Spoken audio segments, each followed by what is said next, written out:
chrétienne Maranatha est présente dans des nations de tous les continents de la planète, des églises des pays dans les 3 Amériques, Europe, Afrique, Asie et Océanie, connectés par la même doctrine, par la direction du Saint-Esprit de Dieu et unis par la parole vivante.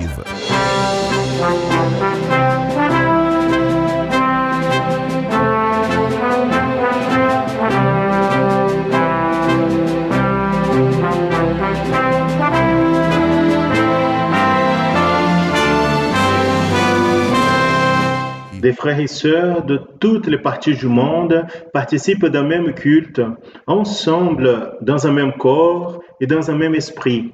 À travers le système de transmission, les membres de l'Église chrétienne Maranatha de toute la planète vivent un moment d'unité et communion, comme l'ont vécu les Hébreux à la sortie d'Égypte et les disciples avec le Seigneur Jésus à la veille de sa mort à la croix de Calvaire.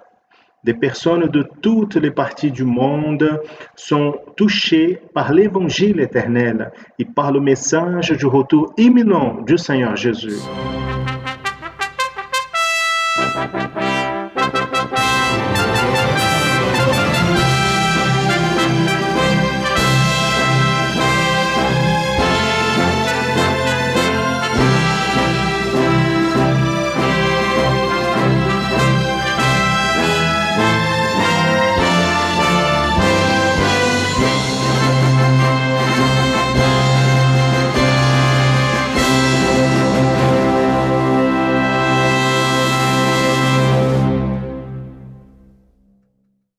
Je salue à tous dans la paix du Seigneur Jésus.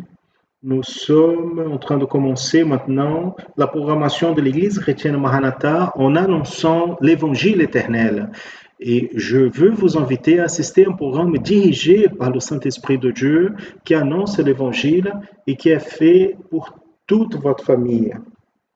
Vous avez déjà accédé à notre canal YouTube, vous avez déjà vu la quantité de contenus qui sont postés là. Je veux vous dire que vous pouvez assister à ce programme et à beaucoup d'autres contenus dans notre canal YouTube. Et vous pouvez encore télécharger les applications de l'Église chrétienne Maranatha et de la Radio Manaïm et avoir accès à des informations, des annonces, des vidéos, des cultes, des louanges et beaucoup plus. Et dans l'application de la Radio Manaïm, vous pouvez encore écouter la radio 24 heures par jour, accéder et partager les podcasts de messages. Et dans notre canal YouTube, tous les jours à 20 heures, un culte inédit est posté. Profitez-en. Envoyez les liens des cultes à vos amis, collègues de travail, d'école, des parents, des membres de la famille, des voisins. Celle-là est une excellente opportunité pour évangéliser.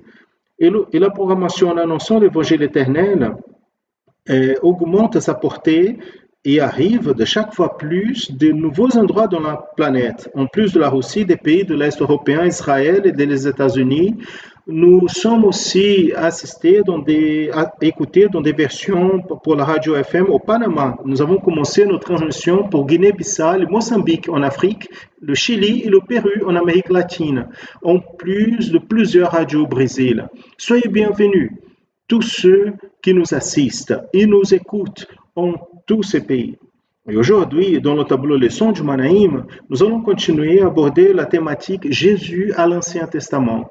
Et nous allons approfondir la portée de la connaissance de la figure prophétique du Seigneur Jésus dans la vie du grand roi David. Dans cette édition, les pasteurs Daniel Mourir et Serge Souza vont augmenter la thématique en montrant plus de détails dans la vie de David qui montre la figure de Jésus comme homme, prophète, sacrificateur et roi. Mais avant, nous allons connaître notre Manaïm du Brésil, le Manaïm de Linhares, dans l'état do Espírito Santo.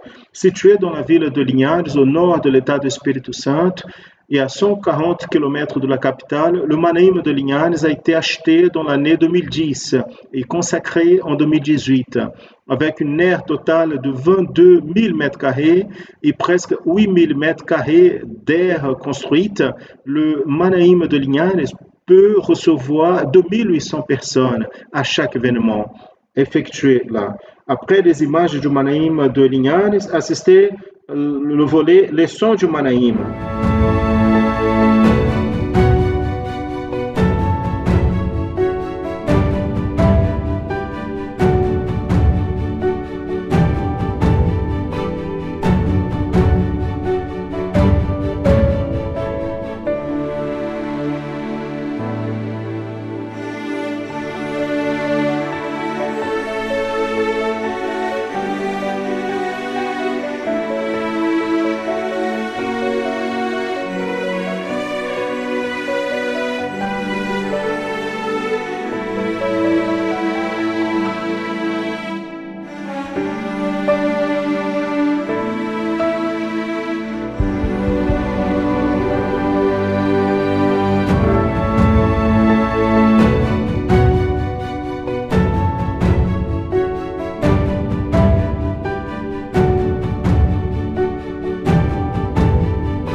Je bénis à tous dans la paix du Seigneur Jésus.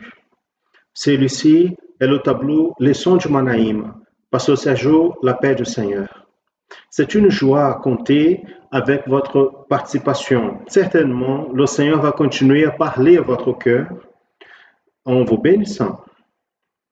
Nous allons continuer le sujet Jésus à l'Ancien Testament. Tout le projet de Dieu pour l'homme est de rédemption. Et lui, il y met à disposition de l'homme toutes les ressources nécessaires pour ce projet de rédemption. En rappelant que le Seigneur Jésus, comme homme, est la somme des hommes fidèles à l'Ancien Testament, dans les aspects où ils n'ont pas péché, où ils n'ont pas fait des erreurs. L'Ancien Testament pointe la personne du Seigneur Jésus prophétiquement, comme homme, prophète, roi, sacrificateur et juge. Dans le programme d'aujourd'hui, nous allons continuer l'histoire du roi David, qui a été le plus grand roi d'Israël et qui pendant plusieurs actes a symbolisé le Seigneur Jésus. Les aspects prophétiques qui montrent comment la vie de David a symbolisé le Seigneur Jésus, tout cela avait déjà commencé avec son choix, avec l'appel de David. Comme nous voyons cet appel, afin qu'il puisse régner sur le peuple, comme nous pouvons voir en 2 Samuel chapitre 7, verset 8, qui nous dit la parole de Dieu. Maintenant donc, ainsi dira à mon serviteur à David, ainsi dit le Seigneur des armées, je t'ai pris par derrière le troupeau, de derrière les brebis, afin que tu sois le chef sur mon peuple, sur Israël. David, il avait 7 frères, il était le plus petit de sa maison et il n'a même pas été considéré apte pour être choisi, au moins au début, comme le roi sur Israël, comme loin de Dieu. Ceux qui pointent, regardez bien, David dans cet aspect pointe prophétiquement vers ceux qui seraient considérés sur le Seigneur Jésus comme homme, tel comme on trouve dans la parole de Dieu, dans le livre du prophète Ésaïe, chapitre 53, verset 3. Il était méprisé et le plus indigne entre les hommes, homme de douleur, et expérimenté dans les travaux, et comme l'un de celui qui les hommes cachaient le visage. Il était méprisé et on n'a fait de lui aucun cas.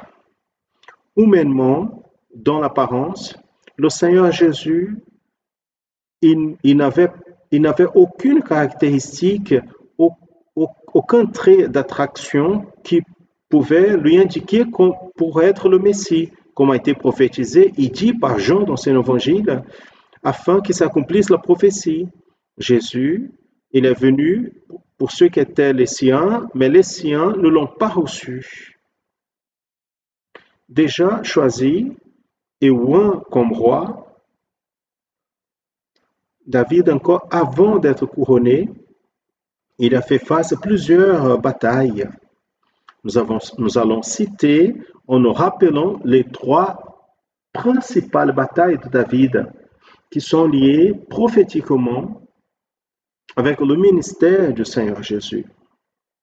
Quelle a été la première grande bataille et victoire de David? Ça a été contre le lion. Le lion, il symbolise quoi? Il symbolise qui? Il symbolise l'adversaire, l'ennemi de nos âmes. Et quelle a été la première grande bataille du Seigneur Jésus au début de son ministère? Ça a été contre l'adversaire. Après 40 jours de jeûne dans le désert, le Seigneur Jésus, il est tenté par l'adversaire. L'adversaire essaye d'interférer dans le projet de salut de Dieu pour l'homme. Le Seigneur Jésus le vainc, il vainc les tentations en utilisant la parole, en utilisant l'Ancien Testament. Quand il vainc les tentations, le Seigneur Jésus, il laisse un enseignement qui sert pour nous aujourd'hui. Quand l'homme tombe, quand il abandonne la foi, il se prosterne devant l'adversaire. La deuxième grande bataille de David a été contre un ours. Il prend l'ours par la barbe et lutte, combat contre lui, il le tue, cet animal, cet adversaire. Et cela nous parle, l'ours parle exactement de quoi? C'est un genre de faux frère de la trahison. La grande bataille du Seigneur Jésus a été contre les religieux, ceux de sa propre nation. Quand Jésus, dans son entrée triomphale à Jérusalem, quand il est arrivé, la foule criait « Hosanna, béni à celui qui vient au nom du Seigneur ». Mais cette même foule qui étaient les siens de sa nation a été ceux qui l'a trahi et a donné le Seigneur Jésus. Judas Iscariote, Judas, de la même manière que la foule qui demandait contre Jésus, crucifie-le, crucifie-le, Judas, il a trahi Jésus avec un baiser. Pourquoi? Pourquoi Jésus a été trahi avec un baiser? Parce que c'est ce qui sort de la bouche, ce qui est dit. Mais Jésus, il a vaincu tout cela. Encore avant que David prenne le trône comme roi, sa grande bataille a été contre le géant Goliath. Afin de faire face contre Goliath, David a pris son bâton de berger. Il parle de quoi prophétiquement, le bâton? C'est un genre de la direction du Saint-Esprit dans la vie de l'homme. Avant d'aller vers la bataille, qu'est-ce qu'il fait? Il entre dans le fleuve et du fond, il a pris 5 pierres et a mis dans sa gibecière qui parle du cœur de l'homme rempli de la bénédiction de l'Esprit. David, il utilise une de ces pierres dans sa fronde, il tue le géant Goliath. Les 5 pierres nous parlent, mes bien-aimés, des ressources de la grâce de Dieu pour l'homme, afin qu'il puisse vaincre ces grandes batailles, ces grandes luttes. Les pierres ont été cherchées au fond du fleuve, qui est la bénédiction du Saint-Esprit. Goliath, le géant, est un genre de la chair, du péché, la vanité de l'homme. Jésus aussi, il a fait face à l'opposition de la chair et la moquerie des religieux. Il a vaincu. Jésus, comme un homme, il a vaincu tous les moments difficiles par lesquels il a passé. Déjà comme roi, quelle a été la grande victoire de David? A été le moment de la transmission du royaume, de l'héritage vers son fils Salomon. À cet instant, quand David il transmettait son règne à son fils, cela a été sa grande victoire. Et Salomon, fils de David, dont ceux qui n'ont pas péché, représente le Saint-Esprit de Dieu. Jésus, il est mort à la croix, il ressuscite, il monte au ciel, et il est assis à la droite de Dieu Père. Jésus est vainqueur. Et à partir de sa résurrection, Jésus, il a transmis le gouvernement de l'Église à qui? Au Saint-Esprit, qui symbolise quelle typologie prophétique merveilleuse. David, il a vaincu l'opposition contre l'héritage, la transmission du royaume. Jésus il a vaincu la mort. Et aujourd'hui, le Saint-Esprit, il réalise cette œuvre, l'œuvre de salut. À travers de quoi? L'œuvre du Saint-Esprit, elle est marquée comment?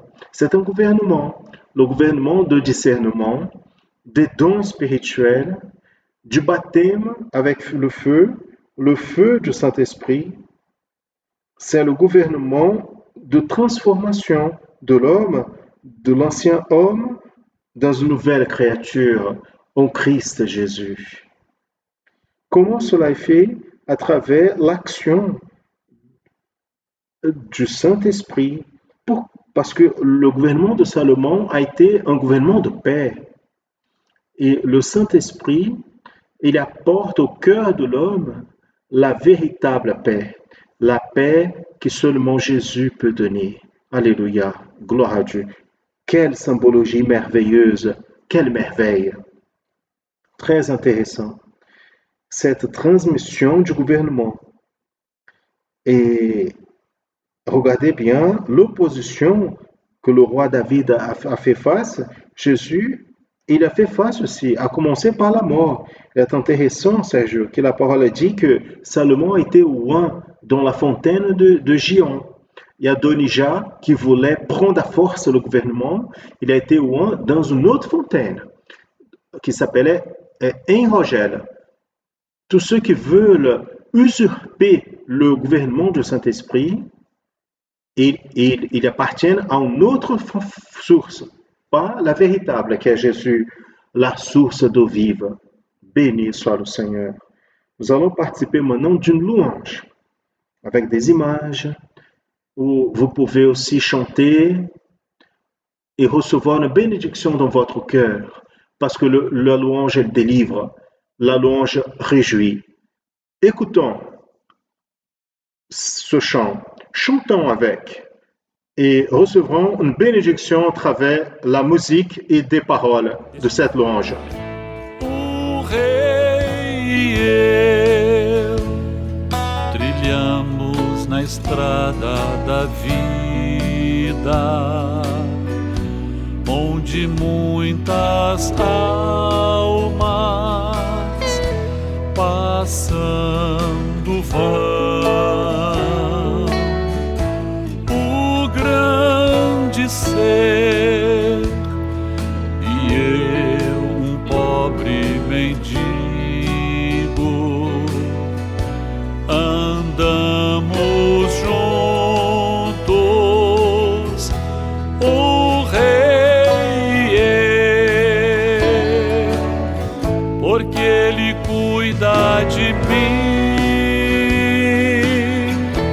É um mistério. Ele tem o mundo em suas mãos, mas quem sou eu? Assim minha alma muito se maravilha de estarmos juntos, o Rei e eu, o Rei e eu.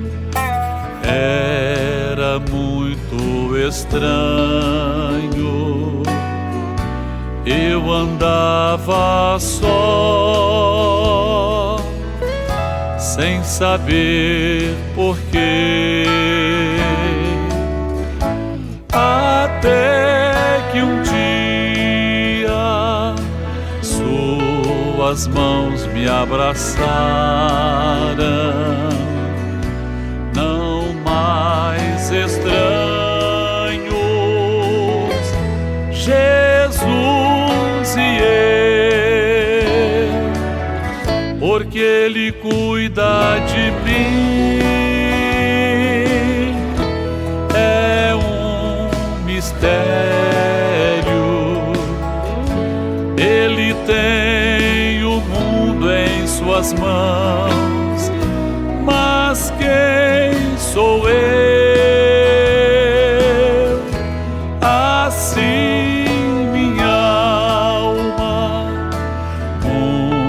se maravilha de estarmos juntos, o Rei e eu.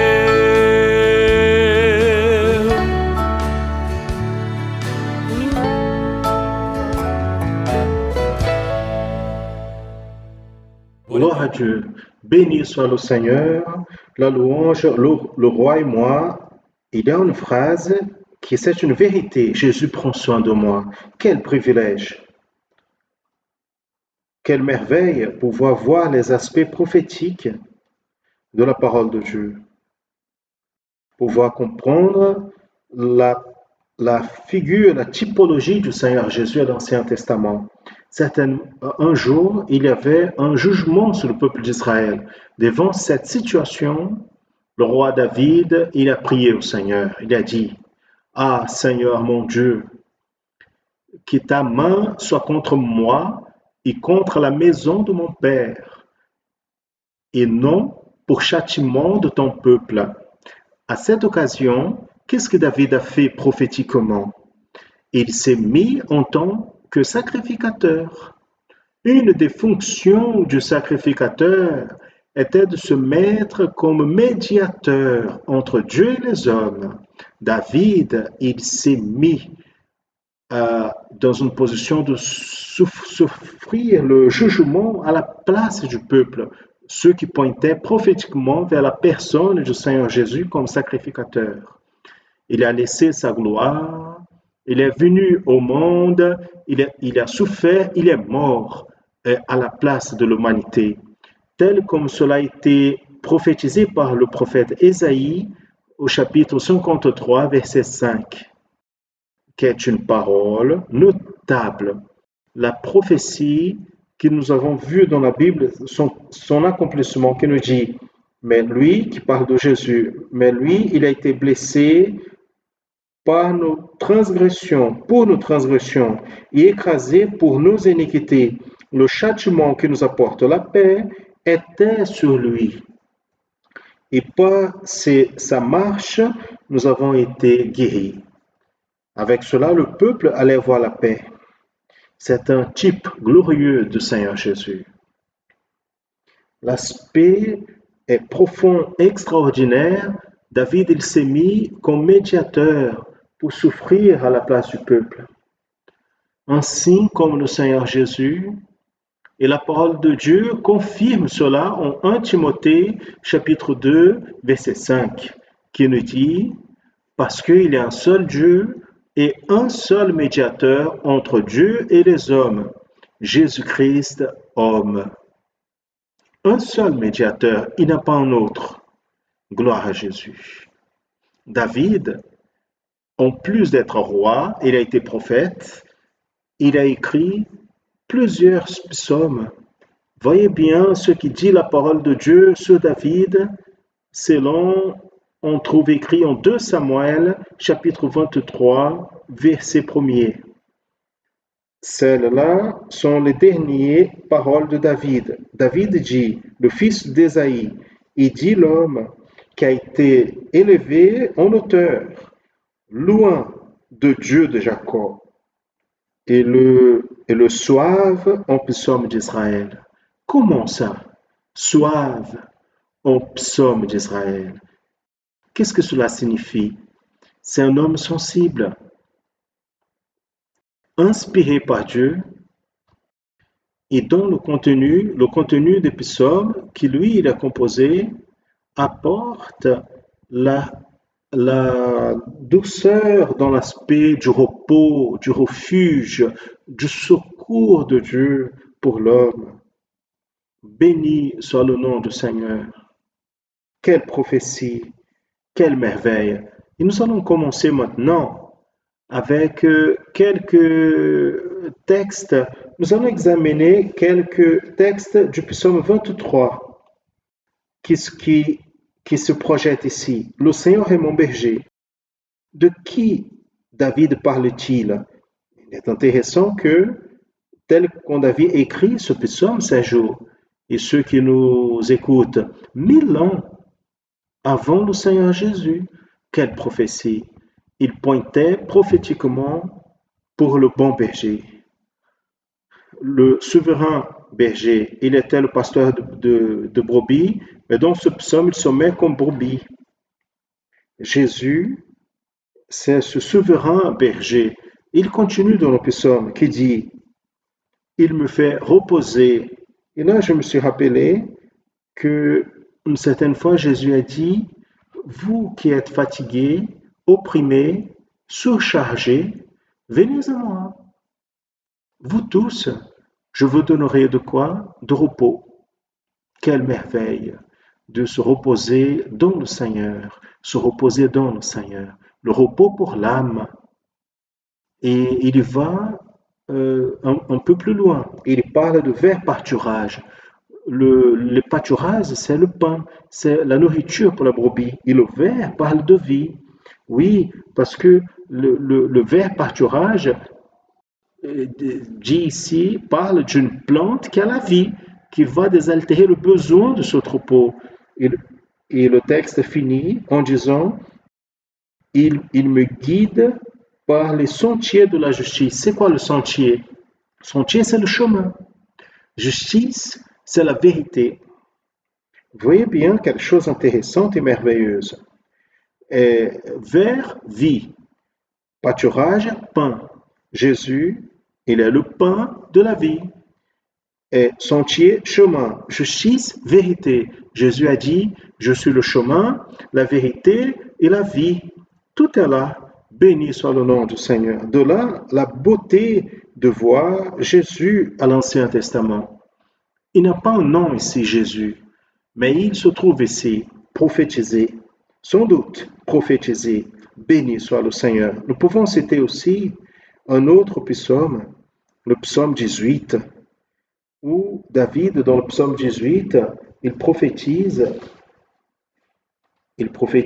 sur la souffrance, les angoisses, les besoins de l'homme, y compris de son âme. Vous voyez bien ici deux parties. Est-ce que tu peux lire le premier, Daniel? Des cordes de la mort m'ont entouré. Ces cordes de mort parlent en plus de tout de la mort du Seigneur Jésus. Au Gethsémani, il dit, mon âme, elle est angoissée, attristée, jusqu'à la mort. Il savait le chemin qu'il passait, qui était le chemin de la croix, la mort de croix. Et beaucoup aujourd'hui, ces jours, et ils sont de très très proches, ces liens de la mort sont les situations difficiles dans le cœur qui nous amènent à penser que nous allons mourir. Et des fois, nous tombons dans des angoisses et même dans des dépressions. Mais il y a une promesse ici. Dans l'angoisse, j'ai invoqué au Seigneur et j'ai crié à mon Dieu. Et depuis son temple, il a entendu ma voix. Et mon cri est parvenu devant lui à ses oreilles.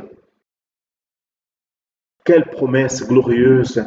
Donc il est un Dieu qui a les oreilles et attentif pour entendre notre prière, pour répondre, pour essuyer nos larmes. Il est vrai. Donc David ici, il prophétise sur le Seigneur Jésus et sur tous ceux qui acceptent Jésus et qui acceptent aujourd'hui comme son sauveur. Amen. Il est notable, mes frères et sœurs, c'est le prophétique. Quelle richesse! La révélation de la parole.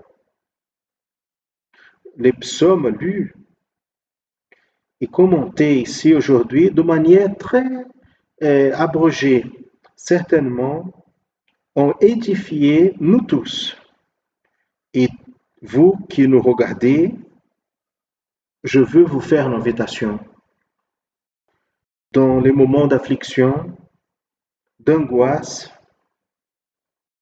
de pleurs profonds, des peurs et crainte. Lisez les psaumes. Les psaumes cités aujourd'hui montrent que le Seigneur Jésus est le bon berger. C'est le repos de l'âme fatiguée. Il y a ses oreilles tendues vers nous pour entendre la clameur du nécessiteux. Comme dit le psaume 151, écrit pour le roi David, verset 17, où il y a une glorieuse promesse qui nous dit « À un cœur touché, il ne va pas mépriser, ô Dieu. Maranatha, le Seigneur Jésus vient. »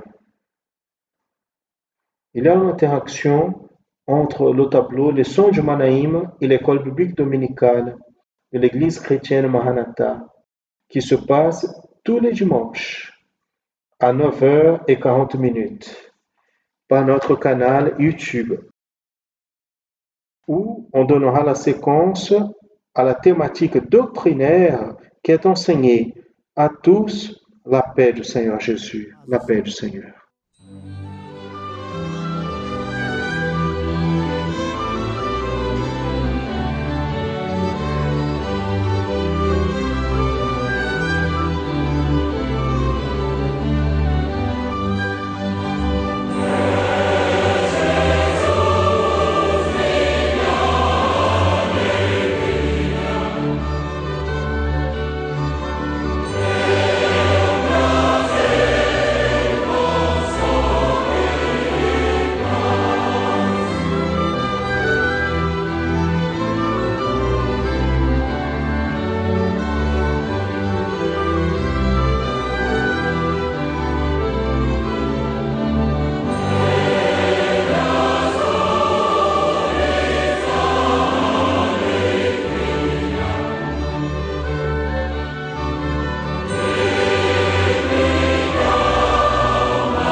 Vous vous êtes déjà perçu le soin et la responsabilité de l'Église chrétienne Maranatha avec les enfants qui portent des besoins spéciaux. À chaque programmation, nous apportons des thématiques ici qui aident les parents dans le soin des actions qui améliorent la vie des enfants, qu'elles soient handicapées ou non. Aujourd'hui, dans le tableau accessibilité, la doctoresse Marina Amin va nous parler comment développer l'autonomie de l'enfant qui porte des problèmes de motricité. La paix du Seigneur, mes frères.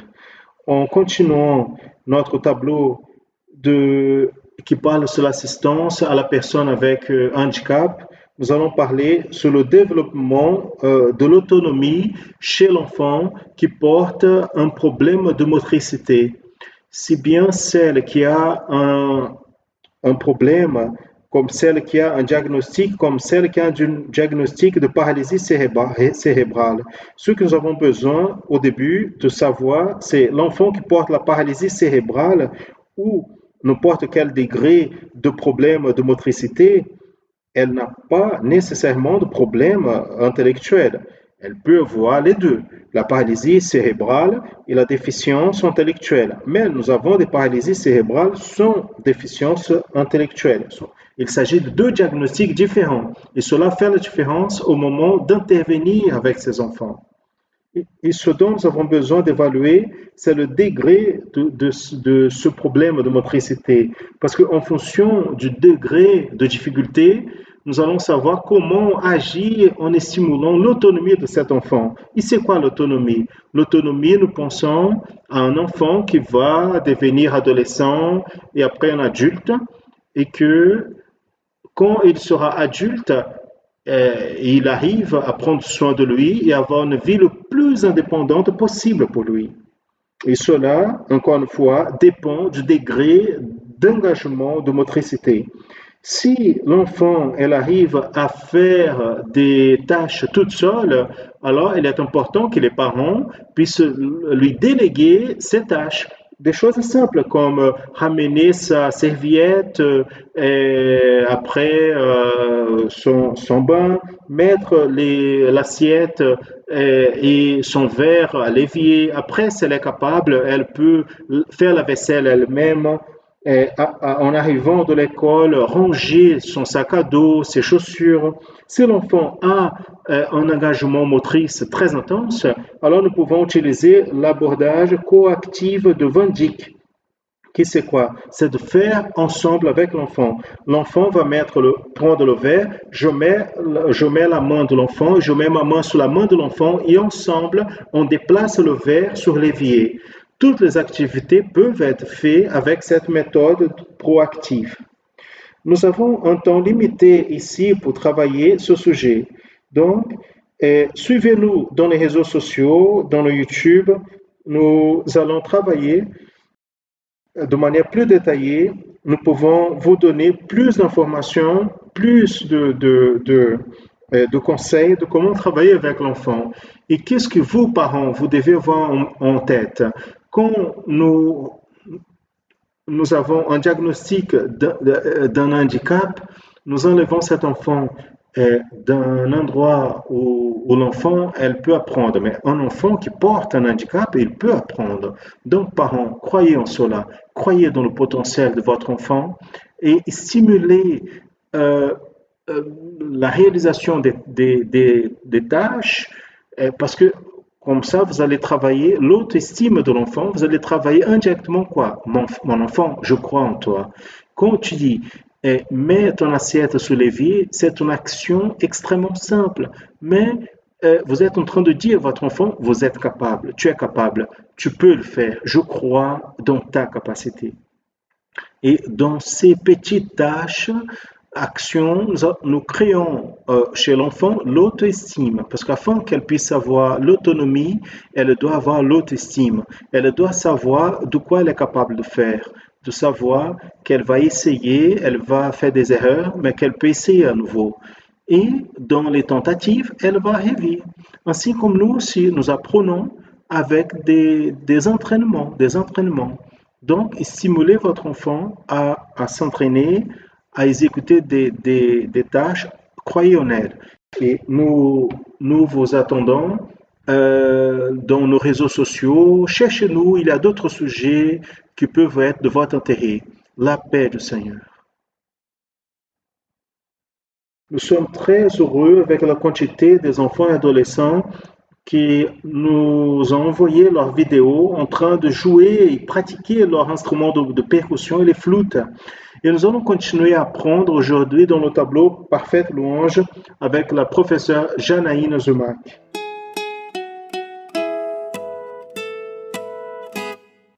La paix du Seigneur Jésus à tous les enfants intermédiaires et adolescents. C'est une joie d'être ensemble pour une étude de plus. Cette semaine, nous avons reçu beaucoup de photos et de vidéos des enfants et adolescents en train de jouer leur instrument, au Brésil comme à l'étranger. Nous allons voir. Ceux-là sont les frères Lucas et Gabriel de Guanambi de Bahia. Et ils sont très attentifs dans l'étude. Celui-là est Daniel de 3 ans, enfant de nos frères et sœurs Philippe et Gisèle de Granollers, Espagne.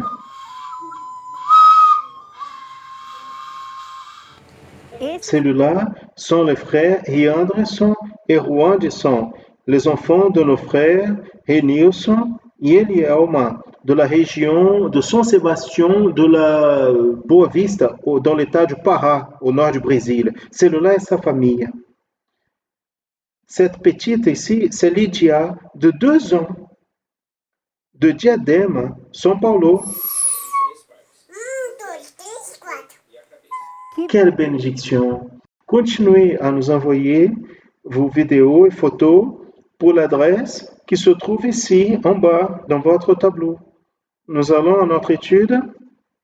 Aujourd'hui, nous allons apprendre des nouvelles notes musicales Fa, Mi, Ré, Do. Nous allons nous rappeler la position des mains. La main gauche se trouve dans la partie supérieure de la flûte et la main droite dans la partie inférieure de la flûte. En rappelant que pour les enfants qui pour une raison quelconque ne jouent pas de cette manière, tout va bien. L'important, c'est qu'ils soient stimulés dans l'adoration au nom du Seigneur. Il existe aussi plusieurs types de flûtes douces. Il existe la flûte germanique et la flûte baroque. Les flûtes germaniques et baroques sont très semblables. La différence se trouve dans la note Fa et Fa dièse et dans les huitièmes. Vous pouvez vous apercevoir qu'ici derrière, il y a une petite lettre qui indique G pour germanique et B pour baroque. Nous sommes en train d'utiliser la flûte germanique. Nous avons déjà appris les notes Ré, aigu, Do aigu, Si, La, Sol, qui est joué avec la main gauche. Maintenant, nous allons apprendre les notes Fa, Mi, Ré grave et Do grave. Pour ces notes, nous allons laisser la partie de la main gauche fermée et nous allons mettre la main droite en bas. Le pouce dans l'appui derrière et l'indicateur va boucher le 4e trou. Et ainsi successivement. L'autre doigt pour la note Mi, l'autre doigt annulaire pour le Ré et le petit pour le Do. Maintenant, nous allons nous entraîner ces notes. Elles se trouvent dans le compas 4-4. Nous allons lire Fa, Fa, Fa, Fa. Maintenant, nous allons compter et jouer. Le pouce en appui, l'indicateur ici. 1, 2, 3, 4.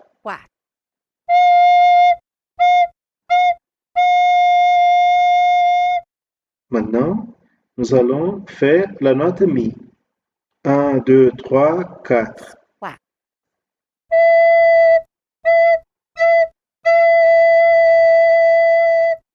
Maintenant, la note Ré. Le doigt ici. 1, 2, 3, 4.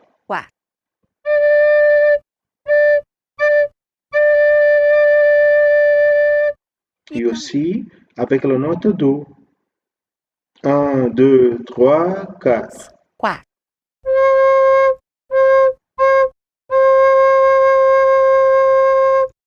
Vous vous êtes aperçu? Nous avons joué comme si nous étions en train de descendre des escaliers. Le son, il vient des aigus vers le grave. Fa, Mi, Ré, Do. Maintenant, j'ai une nouvelle pour vous. Nous avons appris ces nouvelles notes afin de jouer de manière simplifiée la louange Père, ta beauté m'admire. Nous allons apprendre dans la flûte douce et aussi dans l'escalette. Je vous donne rendez-vous à la prochaine étude et à tous la paix du Seigneur Jésus.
Le roi David. Le même thématique abordée au début de la programmation d'aujourd'hui dans le tableau Les Sons du Manaïm et approfondie par les pasteurs Daniel Moreira et Serge Sauze va aussi diriger l'étude pour les enfants intermédiaires et adolescents. Cette fois-ci, la professeure Laetitia Lirio va nous parler des expériences du roi David quand il a vaincu le géant Goliath.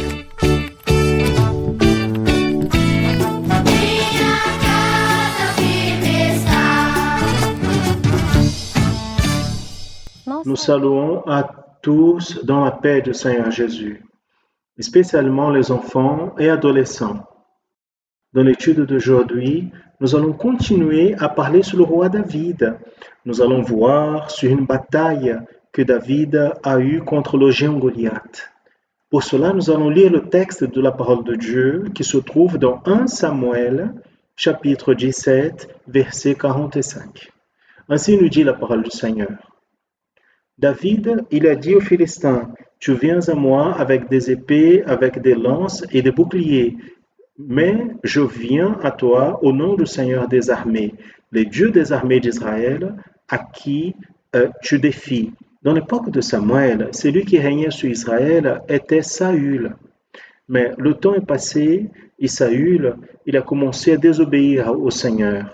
Et ainsi, Dieu a demandé au prophète Samuel à oindre un autre roi à sa place. Samuel alors, il est allé à la maison d'Ésaïe et a oint David, son enfant plus jeune. David, il était un serviteur qui craignait Dieu, qui allait faire, qui allait obéir toute sa volonté. David, il était fidèle. David était véritable. Son cœur était selon le cœur du Seigneur. Et pour cela, dans plusieurs moments de son histoire, décrite dans l'Ancien Testament, nous pouvons affirmer que David, il symbolise, il représente la personne du Seigneur Jésus. Avant que David puisse assumer le trône, le peuple d'Israël était en guerre contre les Philistins. Et il y avait un soldat parmi les Philistins qui était un géant appelé Goliath. Et lui, tous les jours, il défiait le peuple de Dieu. Un jour, David, il est allé où se passait la bataille pour amener la nourriture à ses frères et sœurs. Et il a écouté, il a entendu ce géant qui défiait l'armée de Dieu. Il a vu aussi que l'armée du Seigneur avait peur. Et David a dit, qui est celui-là, ce Philistin, pour défier l'armée de Dieu vivant? David alors, il se dispose à lutter contre le géant parce qu'il s'est confié dans le Seigneur. Saül alors lui a dit, David, tu es trop jeune. Et celui-là, ce géant, il est expérimenté dans les batailles. Mais David, il a dit à Saül la manière comme le Seigneur était avec lui. David a dit qu'un jour, quand il prenait soin des brebis de son père, il s'est battu contre un lion et un ours. Et de la même manière que le Seigneur il a délivré des griffes de ces animaux, le Seigneur allait le délivrer aussi des mains de géant Goliath. Ici, nous pouvons voir David qui symbolise le Seigneur Jésus. De la même manière que David il a fait face à ces animaux, le Seigneur Jésus il s'est battu contre des grandes oppositions dans son ministère. Ces oppositions sont venues pour essayer d'empêcher que le Seigneur Jésus accomplisse son projet de salut de Dieu. Mais de la même manière que David a été victorieux, le Seigneur Jésus aussi, il a vaincu toutes les oppositions. Il a accompli le plan de rédemption de Dieu. Il est mort pour nos péchés et il est ressuscité pour nous donner la vie éternelle. Gloire à Jésus. Saül alors, il a offert à David ses armes. Mais David, il a préféré utiliser les ressources de Dieu. David, il a pris son bâton dans la main et qui pour nous représente la direction du Saint-Esprit. Il est allé au torrent, il a pris 5 petites pierres pour mettre dans sa gibecière de berger. Ces 5 pierres représentent les ressources de la grâce.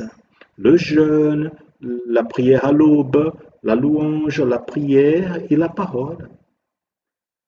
David, il a pris sa fronde et il avança contre le géant philistin. En arrivant, il a dit au géant, « Tu viens à moi avec des épées, des lances et des boucliers, mais moi je viens à toi au nom du Seigneur des armées. » David, il a mis une petite pierre dans sa fronde, il a lancé dans le front du géant qui est tombé par terre. David ainsi, il a été vainqueur. Nous pouvons conclure que si nous utilisons les ressources que le Seigneur a mis à notre disposition dans les luttes qui semblent être impossibles à nos yeux, si nous allons au nom du Seigneur des armées, nous serons victorieux. Que le Seigneur puisse ainsi nous bénir sa parole en la gardant dans nos cœurs. Nous vous disons au revoir dans la paix du Seigneur Jésus.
Maintenant, j'ai une parole spéciale pour vous, qui a été touchée pour tous ceux qui ont été transmis pendant la programmation d'aujourd'hui.